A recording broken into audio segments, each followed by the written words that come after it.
হরে কৃষ্ণ।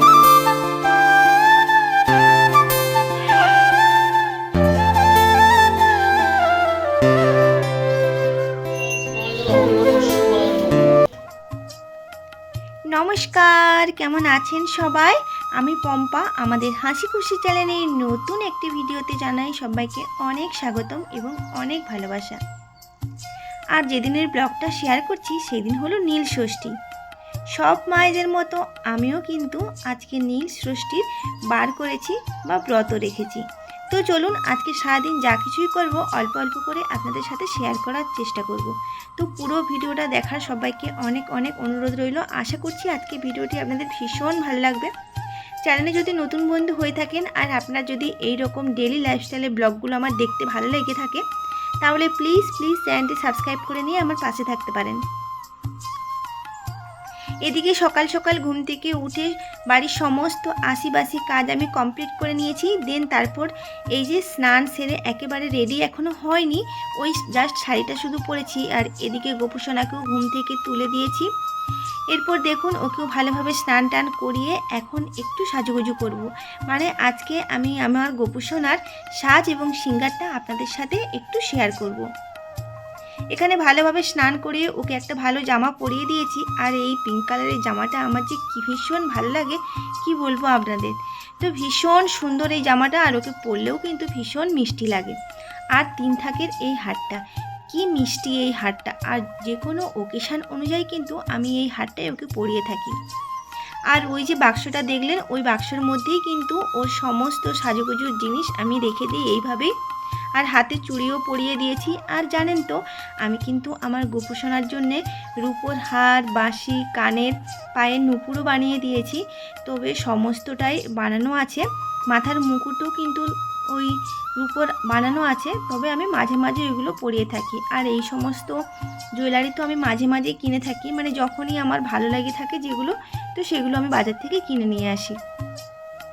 এদিকে ওকে সুন্দর করে সাজুগুজু করিয়ে দিয়েছি। আর দেখুন এদিকে ধূপ প্রদীপ সমস্তটাই আমি জ্বালিয়ে নিয়েছি। আর ভোলে বাবার পুজো দেবো তো সেই জন্যে গ্লাসের মধ্যে এখানে দুধ, ঘি, মধু, গঙ্গা জল, চন্দন, ফুল, সিদ্ধি সমস্তটাই গ্লাসের মধ্যে রেডি করিয়ে নিয়েছি। এর আগে কিন্তু ভোলে বাবাকে আমি ঘি আর মধু মাখিয়ে নিয়েছিলাম ভালোভাবে। এবার আমি দুধটা বাবার মাথায় দিয়ে ভালো করে স্নান করিয়ে দিলাম। এরপর আবারও আমি গঙ্গা জল আর এমনি জল দিয়ে ভালোভাবে আমি স্নানটা করিয়ে নিলাম। তো চলুন এখন ভোলে বাবাকে ভালো করে ফুল বেলপাতা দিয়ে সুন্দর করে সাজিয়ে নেব। এরপর কলা, বাতাসা আর এদিকে কিন্তু আমি ভোগও লাগিয়ে দিয়েছি। তো মিষ্টান্ন আর ফল দিয়ে আমি এদিকে বাড়ির পুজোটা করে নেব, ওদিকে মন্দিরেও যাব। এদিকে দেখুন আমি কিন্তু গপুকেও ভালোভাবে এই যে সুন্দর করে সাজিয়ে দিয়েছি। আর ওর জন্য রজনীর মালা নিয়ে এসেছি। তো এখন এই যে রজনীর মালাটাও গপুকে পরিয়ে দিলাম। এদিকে তো আমি ভোগ লাগিয়ে দিয়েছি। তো চলুন এখন পুজোটা ভালোভাবে দিয়ে নিই।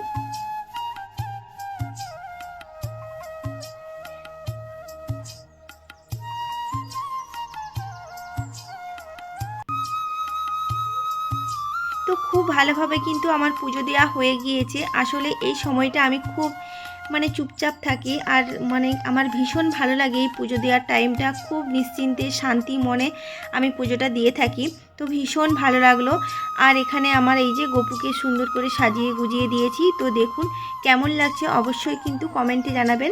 আর এদিকে কিন্তু পুজো দিতে যাব যে মন্দিরে, তো আমি একেবারে রেডি হয়ে গিয়েছি। আর এই ঝুড়ির মধ্যে সমস্ত কিছু একেবারে রেডি করে নিয়েছি। এখানে 5 রকমের ফল আছে। আর ওই দুধ, ঘি, মধু, ফুল, বেলপাতা, ধূপ আর মায়ের জন্য এখানে আলতা সিঁদুরও নিয়েছি। গিয়েছে তো এখন যাব মন্দিরে। তো চলুন।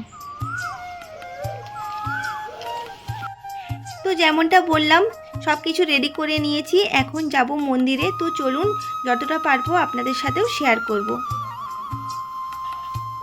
আর মন্দিরে আজকে প্রচণ্ড পরিমাণে ভিড় ছিল। তো ওদের বাবাকে বললাম আমাকে বাইরে থেকে একটু ভিডিও তুলে দাও। তো সেই জন্যে ও একটু জানলার বাইরে থেকেই ভিডিওটা তুলে দিচ্ছিল আর কি। আর এদিকে বাবাকে আমি ভালোভাবে ঘি আর মধুটা প্রথমে মাখিয়ে দিলাম। এরপর ঘটির মধ্যে এই যে দুধ, ঘি, মধু, সিদ্ধি তো সমস্তটাই আমি বাড়ির থেকে একেবারে রেডি করে নিয়ে এসেছিলাম। তো এবার চলুন ভোলে বাবাকে ভালোভাবে স্নানটা করিয়ে নেব।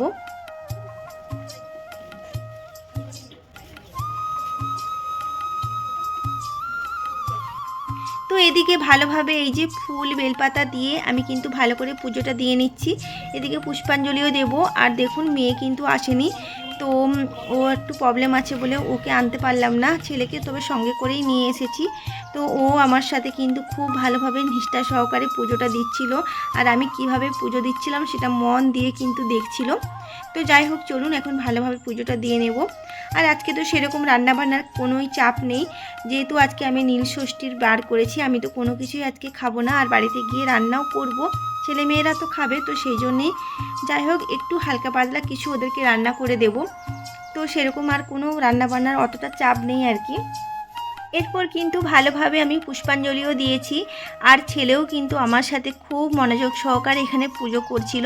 আসলে আমরা নীলের পুজো করে থাকি, সবাই বলে থাকে সন্তানের মঙ্গল কামনায় আমরা নীল ষষ্ঠীর বার করে থাকি, কিন্তু একটা কথা কি জানেন, আমরা মায়েরা কিন্তু একটা নির্দিষ্ট দিন বা টাইম দেখে কিন্তু সংসারের মঙ্গল কামনা কখনোই করি না। আমরা মায়েরা তো সবসময় সন্তান সংসারের মঙ্গল কামনা ঠাকুরের কাছে করে থাকি। তো যাই হোক, এদিকে কিন্তু আমার পুজো দেওয়াও প্রায় কমপ্লিট। তো ভালোভাবে পুজো দিয়ে বাবাকে প্রণাম করে নিয়েছি, এবার বাড়ি যাব।